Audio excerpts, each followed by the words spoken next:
think this sort of links in nicely to the previous stage when describing the research and then moving on to the rationale, is that the major issue that I see with a lot of the prospective candidates, their proposals, is that they aim too wide, too soon, and not really sort of being able to justify.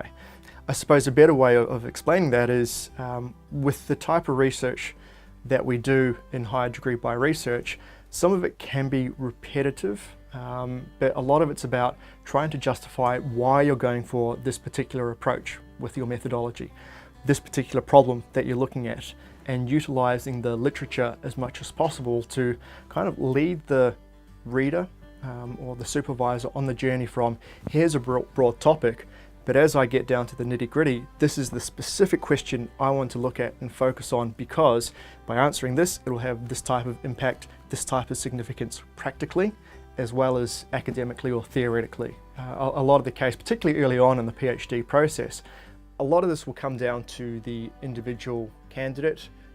For some of the candidates that I supervise, I like to recommend mind maps and just getting a big piece of paper or a whiteboard and just jotting down various things and being able to justify why they're looking at those keywords or topics.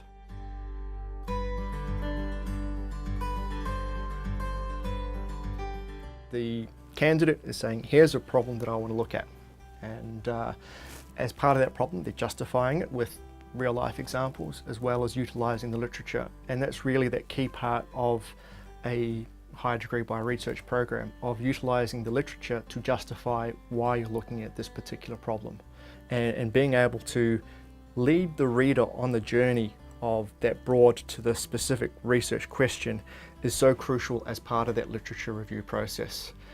Because you're showing that yes, you're well read and versed in the seminal authors and the key people that have looked at this particular phenomenon.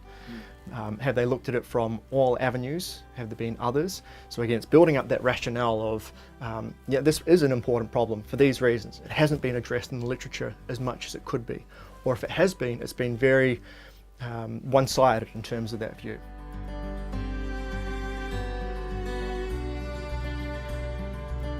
I think it's really important to consider the impact more broadly, and the great thing within a business discipline is that the types of research that we do impacts society, impacts organisations, and has still quite a strong link to government.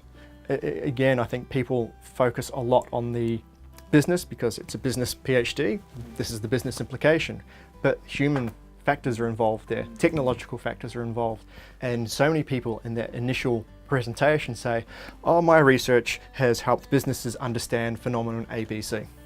It's like, yeah, that's good, but how has this research contributed to the literature? With one of my students, they looked at their practical issue of reshoring back into Australia, and they took it from a very business perspective. But at the same time, the Australian government's had a focus on a manufacturing task force. So we recommended to her that, hey, look, you know, this is good what you've got here. Yes, it will help businesses, but what about thinking broadly and saying, this is the impact it has on government. This is how government can help support these businesses. So it sort of opened up her eyes to, hey, I'm doing more than just business in theory. This has got wider implications. So the impact is a lot more prevalent there.